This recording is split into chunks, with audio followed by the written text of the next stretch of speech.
Officers on the pursuit call. Suspect vehicle was last seen heading north near the power station. Containment will be set up ahead of his last known direction of travel. This call is still code 6. Handle on TAC 3.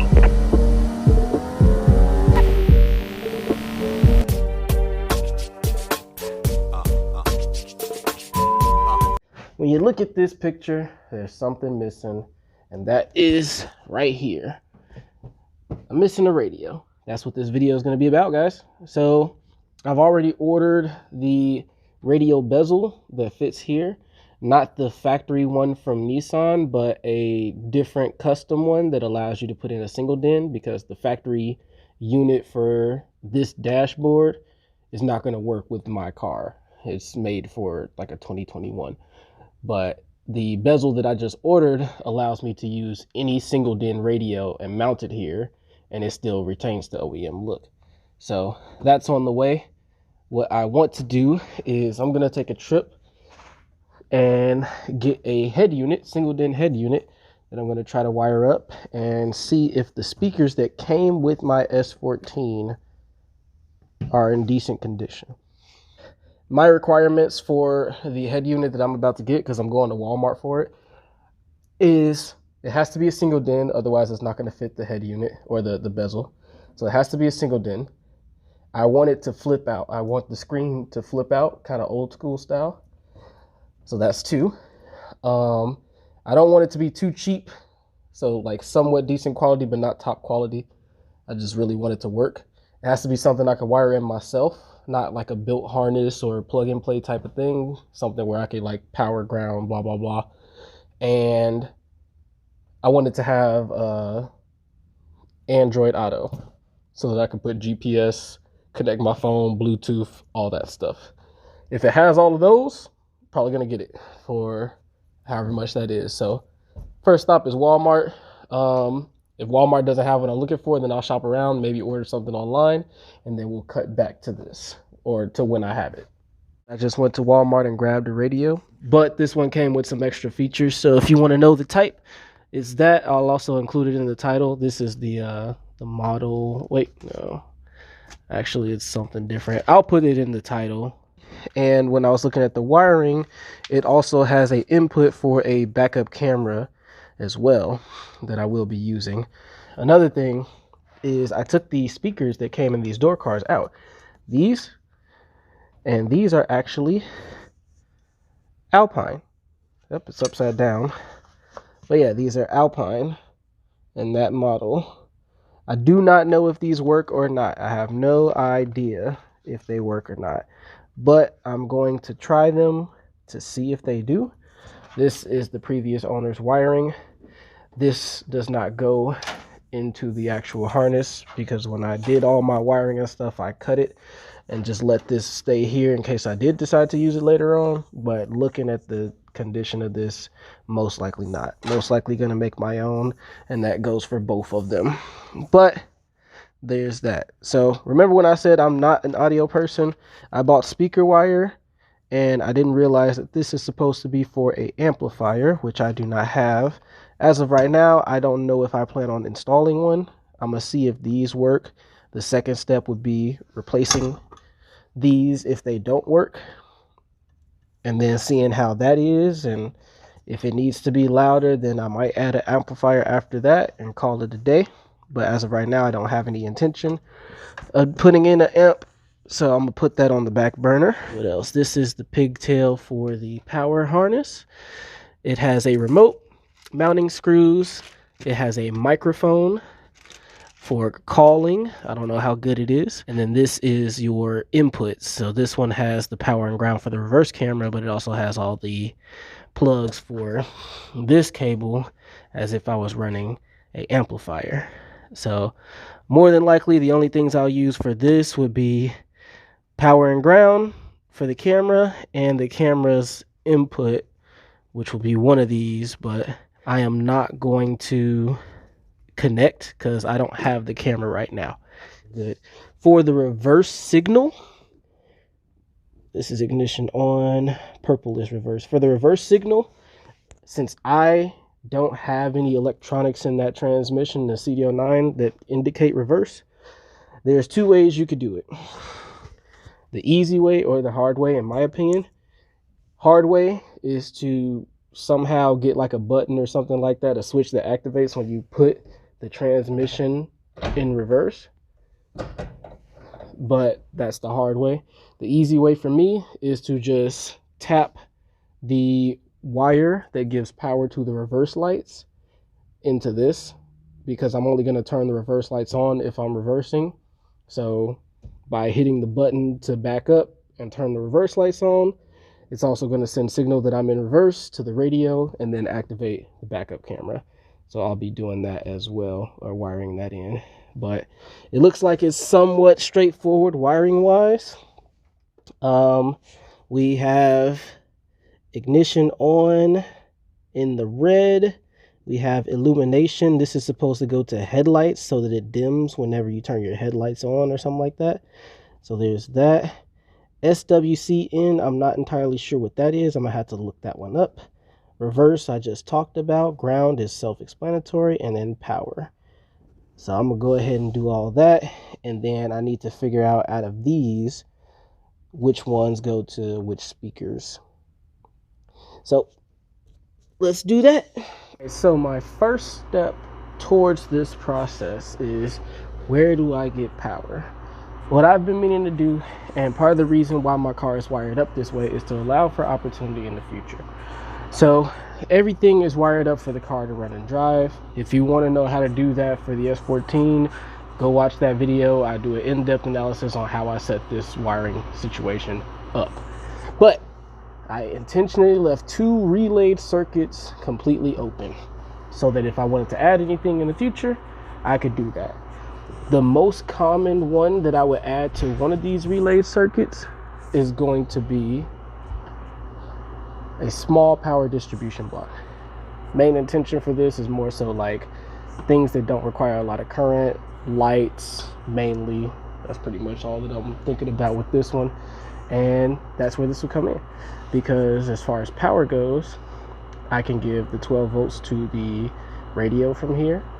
And if I want to add any additional like lights to the interior, which I probably will end up doing, I can do that, so on and so forth. It just gives me this many more opportunities to add small things. As long as it's a small thing or requires a small amount of power, I can power it off of this and just run it, power off of here, go straight to ground, and that makes it pretty straightforward. So that's what I'm gonna do. All right, so got that partially set up. Before I connect the output of the relay to the terminal, I'm going to make sure that that relay is still working by connecting the signal wire to ground, and that should activate it. We should hear it click.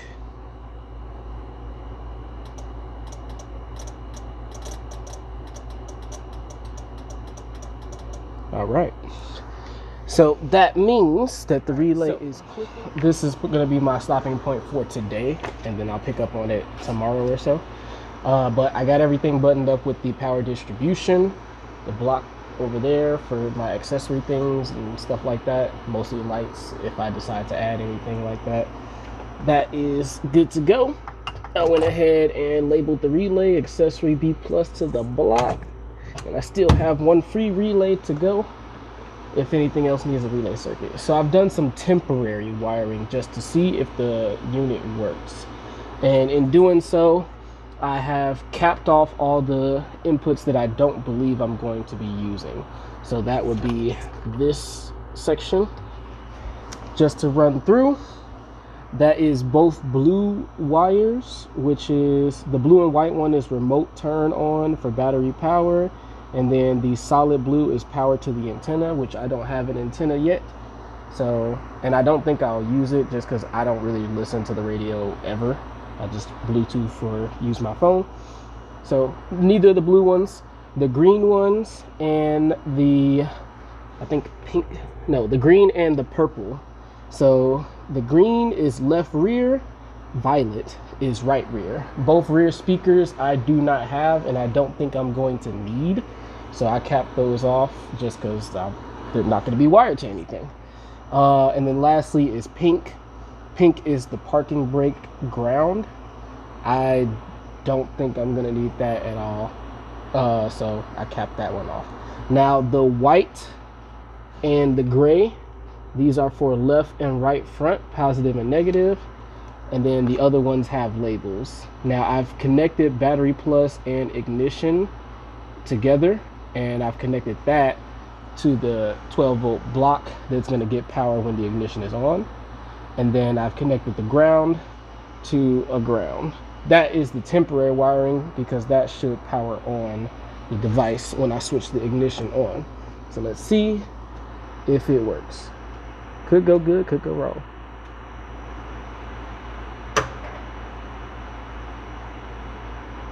We got something. There we go. Wow. That was way simpler than I thought it would be. Interesting. How does the interface look? Oh, it's pretty responsive. So that's if I wanted to use, we have a keypad, and I'm assuming the keypad is for calls. Back. Equalizer. Okay. We have a home button. What's the swipe looking like? Okay, that's not too bad. And then we got the Bluetooth, which is most likely what I'll be using if it's not CarPlay. Cool. Well, at least we know that works. So the only thing that remains for the testing portion is to take one of these and wire it directly here, and then connect to Bluetooth and try to play something to see if some sound comes out. That'll confirm that the unit is working and the speakers are working. And if it's not, I believe that the unit is fine. So if it's not playing music, I feel like the speaker is what's not going to be playing. And then I'll go ahead and replace those. Alright, so we have the bezel. Now, this is a single DIN, but just like I said in the last clip, I'm just going to modify it. I mean, all I really need to do is just cut the clearance, and then that'll be that. I'm not going for the cleanest look in the world. But part of the instructions, I don't know if this is going to be needed for the, like if this is getting put back on or if it's replacing it entirely, because it does have that back lip kind of thing. But that'll be this piece that I did paint, so that would kind of suck.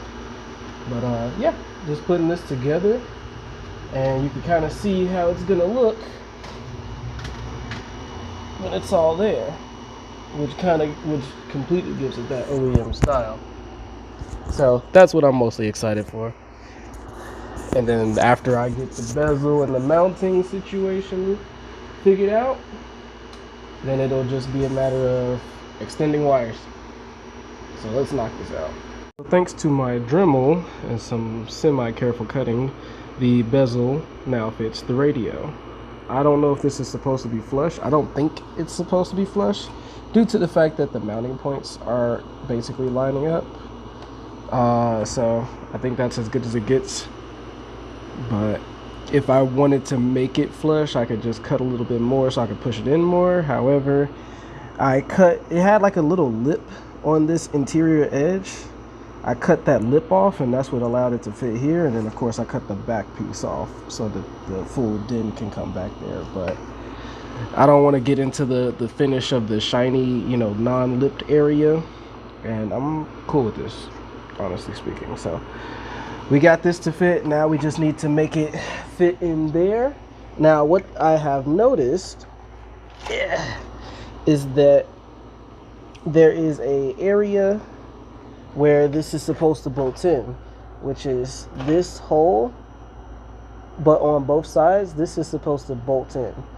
So since this is a dash swap, I don't have anything to bolt that to. What I think I'm going to do is put a riv nut in there so that I can have something to bolt this to and secure it down.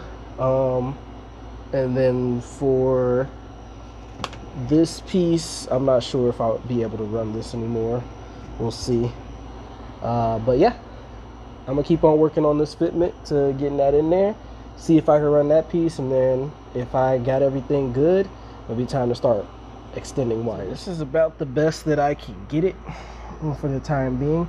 It is in there, like it's not bolted in, but it is in. Like this clip is in, this clip is in, and you got to put some energy into actually pulling it back out. There we go. But once you pull it out, there we go, you can get it all the way out.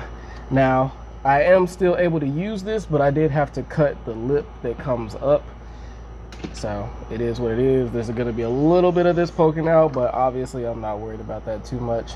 I had to cut back here. You can see there used to be a lip, but for these bars I had to cut that for clearance so that the bottom clips can get in, and it still allows me to bolt it in that way. So once it's fully bolted in, it'll be fine.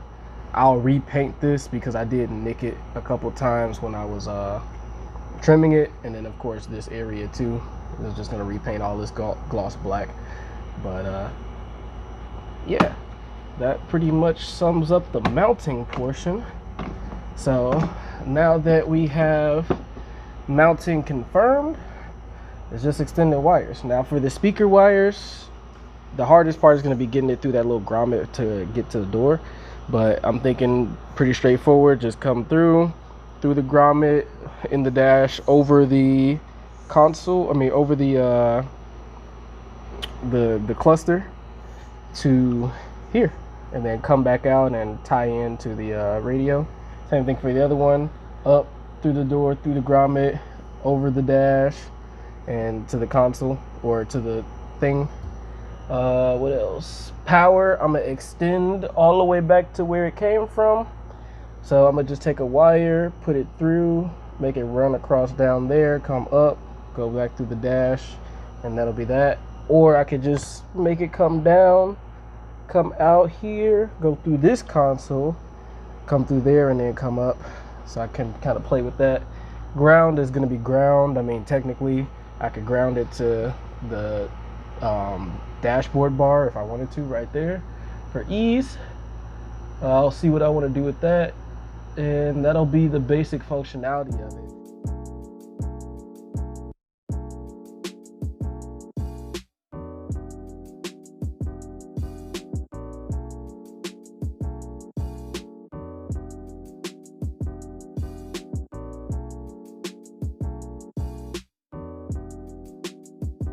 So you guys would have just seen a short time lapse, but in actuality, that whole process, or this whole process of running these wires, took about 2.5 hours.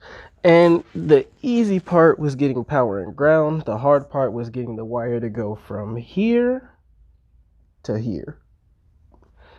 Getting the wire through that grommet, ridiculous. I think I spent about 1 hour, 15 minutes per side just to get the wire to go from here up through that grommet and back to the side of the dash. So that's pretty much it though. When it comes to the way that it's set up, I have the brown wires for the right side speaker, I have the black wires for ground, the red wire for power, and then the yellow and green wire are for the driver's side speaker. Now there is a board. These Alpine speakers are pretty old. There's a board that connects the two electrical connections between power and ground. I think it's like a mounting board. On the driver's side, it did crack just from old age, but I didn't see any electrical connections going across that board. I think it's just a mounting board. All the electrical connections are fine. So I think that that one is still good to go. If it is broken and doesn't work anymore, then I'll just buy new speakers for the doors, and the wiring will already be working or in play for me to wire it in. So we'll see once I fire this up. But yeah, power, right speaker wire, left speaker wire, both grounds. I'm not going to wire in the illumination just because with the way that it was looking when I was testing it, that illumination is fine. I don't need that to dim. This, I think I put it in the video already, but this red cord that had SWC, that's steering wheel controls, which I definitely don't have. So not using that. And then I'm gonna just match the only thing I gotta wire in is the reverse light. I'm gonna just pull it from the LEDs, like I've said, for when I push the reverse button, and then wire that in. But all the other wires are here. They just have to be connected to this, and then this plugged into the unit. All the mounting points for the unit are there. And then I have to repaint this one, like I said. So I'll repaint it while I'm wiring. I'll repaint it, let this dry while I'm wiring those in. And then I should be able to listen to some music in this thing before the day's over. Guys, we're in. I have it not mounted, not bolted down, but just plugged in, and it is working.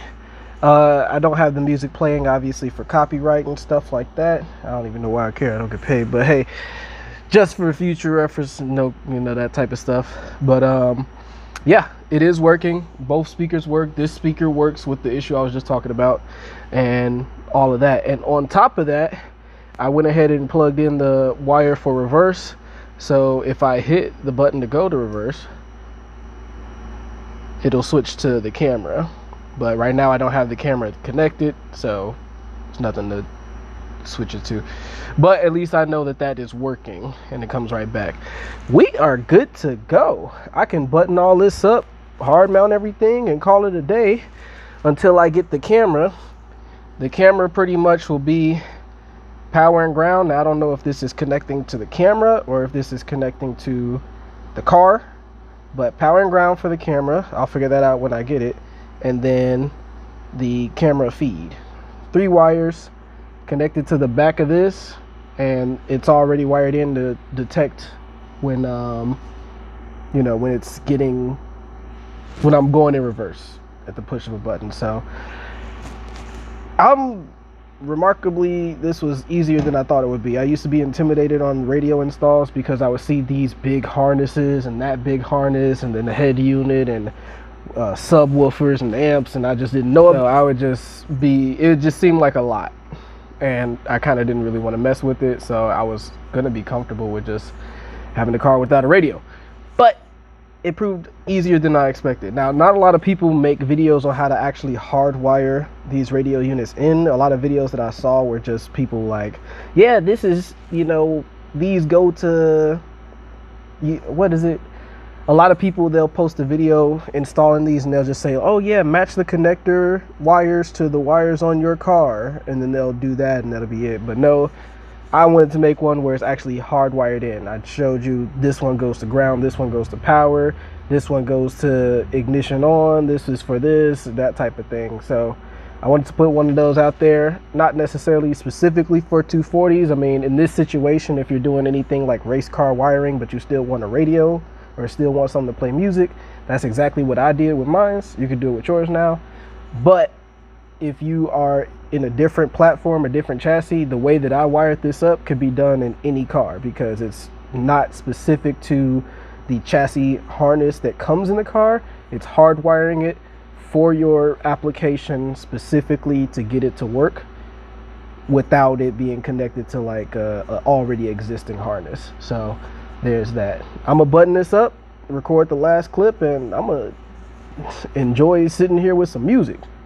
All right, guys, so that is pretty much gonna wrap it up. As far as, I mean, the car still has tools and stuff everywhere, but the install is complete. So I got the bezel painted, and it's back there kind of between the leather and where the dashboard mounts. And then if you haven't noticed, I have a microphone mounted here. I ran the wire for that. And then this is the cable for the Apple CarPlay / Android Auto, just connected to a USB, and it does charge the phone. So I tested that. Now, one thing is, I think because the ignition wire and the 12-volt wire are getting power from the same area, I think the radio thinks that I'm always driving. So it's not allowing me to set up Android Auto, because whenever I go to set it up, it pops up the message where it's like not available to set up while driving. So I think if I go back, disconnect that ignition wire and just leave the power wire connected, it'll allow me to set up Android Auto, and then I can reconnect it, and it'll always remember my phone. I mean, who else's phone is going to be connected to this car outside of me? So I might do that. as of right now, I'm gonna leave it alone. It's a real simple thing to just pop it out, disconnect the wire, set it up, connect the wire again, pop it back in. But as of right now, it turns on, it plays the music. That's all I really asked for. I can get that set up when the car is driving. But yeah, I'm not complaining at all for what I paid for it, which was like what, $160. I'm cool with it. And then I'm also realizing that because I had to cut the mounts back here, getting a double din version of this bezel, because this was a single din one, but getting a double din version I still would have had to modify it, because there's no way that would have fit unless this got pushed out more, and then I don't think it would look good. But yeah, overall, I'm happy with it, and I'm gonna leave it at that because it's time for the next install. I just got a package in the mail. Like, comment, subscribe, follow the build. Till next time.